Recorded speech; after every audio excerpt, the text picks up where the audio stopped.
Fast ഫുഡിൻ്റെ പുറകെ ഓടുന്ന ഈ ഒരു കാലത്ത് നമുക്ക് ഹോം മെയ്ഡ് ഷവർമ ഉണ്ടാക്കിയാലോ? അതാകുമ്പോൾ ശരീരത്തിനും ഒരു കേടുമില്ല. അപ്പോൾ നമ്മൾ ഷവർമ ഉണ്ടാക്കുന്നതിനായിട്ട് ഒരു പാത്രം എടുത്തിട്ട് അതിലേക്ക് 4 കപ്പ് മൈദ ഇട്ടു. പിന്നെ നമ്മളതിലേക്ക് 1 ടീസ്പൂൺ പഞ്ചസാര ഇട്ടു.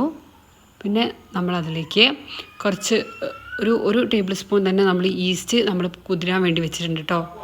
പഞ്ചസാര ഇട്ട് ആവശ്യത്തിനുള്ള ഉപ്പും കൂടി ഇട്ടതിന് ശേഷം നമ്മൾ ആ കുതിരാൻ വെച്ചിട്ടുള്ള ഈസ്റ്റിൻ്റെ ആ ഒരു വെള്ളം ഒഴിച്ചിട്ട് നമ്മൾ ഈ മാവ് നന്നായിട്ട് ഇളക്കി കൊടുത്തിട്ട് നന്നായി കുഴച്ചെടുക്കുക. അങ്ങനെ നമ്മൾ കുഴച്ചെടുക്കുക.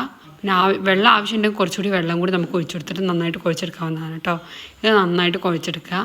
ശേഷം നമ്മളിത് റെസ്റ്റ് ചെയ്യാനായിട്ട് വെക്കണം. അപ്പോൾ നമ്മളിത് കുഴച്ചതിന് ശേഷം നമ്മളിതിലേക്ക് കുറച്ച് ഓയിൽ കൂടി ഇതിൻ്റെ മേലെ കൂടി തൂക്കി കൊടുക്കുക. എന്നിട്ട് നമ്മളിത് റെസ്റ്റ് ചെയ്യാനായിട്ട് വെച്ചിട്ടുണ്ട് കേട്ടോ. നമ്മളിത് രാവിലെ കുഴച്ച് വെച്ചിട്ട് പിന്നെ വൈകിട്ട് 4 മണിക്കാണ് നമ്മളിത് എടുക്കുന്നത് കേട്ടോ. അപ്പോഴേക്കും മാവൊക്കെ നന്നായിട്ട് പൊന്തി സെറ്റായി വന്നിട്ടുണ്ട്.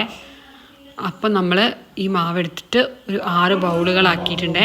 എന്നിട്ട് നമ്മൾ നന്നായിട്ട് പരത്തി കൊടുക്കുക. ഇങ്ങനെയാണ് ഇത് പരത്തിയെടുക്കേണ്ടത് കേട്ടോ. ഇതിങ്ങനെ നന്നായിട്ട് പരത്തി കൊടുക്കുക. എന്നിട്ട് നമ്മളിത് ഓരോന്നോരോന്നായിട്ട് നമ്മൾ ചുട്ടെടുക്കുകയാണ്. അങ്ങനെ നമ്മളൊരു 6 കുബൂസ് നമ്മൾ ചുട്ടെടുത്തിട്ടുണ്ട് കേട്ടോ. പിന്നെ നമ്മൾ ഇതിലേക്കുള്ള മസാല ഫില്ലിങ് റെഡിയാക്കുന്നതിനായിട്ട് നമ്മൾ കുറച്ച് ചിക്കൻ ഫ്രൈ ചെയ്തെടുത്തിട്ടുണ്ട്. പിന്നെ നമ്മളതിലേക്ക് കുറച്ച് ക്യാബേജ് അരിഞ്ഞ് വെച്ചിട്ടുണ്ട്. ഒരു ചെറിയ കഷ്ണം ക്യാബേജാണ്. പിന്നെ നമ്മളതിലേക്ക് ക്യാപ്സിക്കാണ് എടുത്ത് ഒരു കഷ്ണം ക്യാപ്സിക്കം നീളത്തിൽ അരിഞ്ഞെടുത്തിട്ടുണ്ട്. പിന്നെ നമ്മളൊരു സവാള എടുത്തിട്ടുണ്ട്. സവാള നമ്മൾ ചെറുതായിട്ട് അരിഞ്ഞിട്ട് എടുത്തിട്ടുണ്ട്. പിന്നെ നമ്മൾ ഒരു പിടി മല്ലിയിലയും കൂടി എടുത്തിട്ടുണ്ട് കേട്ടോ. എന്നിട്ട് നമ്മൾ അതൊക്കെ കൂടി സെറ്റാക്കി വെച്ചിട്ടുണ്ട്. നമ്മൾ ഈ 6 കുബൂസ് നമ്മൾ ചുട്ട് കഴിഞ്ഞിട്ടുണ്ട്. പിന്നെ നമ്മൾ ഈ പറഞ്ഞിട്ടുള്ള ഈ മസാലകളൊക്കെ സെറ്റാക്കി വെച്ചിട്ട് കുറച്ച് മയോണീസും കൂടി അടിച്ചെടുത്തിട്ടുണ്ട് കേട്ടോ.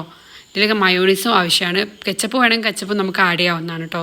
എന്നിട്ട് ഈ ഒരു ചിക്കൻ പൊരിച്ചതും മസാലയെല്ലാം കൂടി നമ്മൾ ഒരു പാത്രത്തിലേക്ക് ഇട്ടു. അതിലേക്ക് മയോണീസ് ഒഴിച്ചു. പിന്നെ കെച്ചപ്പ് നമ്മുടെ കയ്യിലുണ്ടെങ്കിൽ നമുക്ക് കെച്ചപ്പ് ആഡ് ചെയ്യാവുന്നതാണ്. നമ്മുടെ കയ്യിൽ കെച്ചപ്പ് ഇല്ലേനോ, അതുകൊണ്ട് നമ്മൾ കെച്ചപ്പ് ഇട്ടില്ല. എന്നിട്ട് നമ്മളിതാ ഇതുപോലെ ഓരോ കുബൂസ് എടുത്തു. ഇതുപോലെ റോൾ ചെയ്തെടുത്തു കേട്ടോ.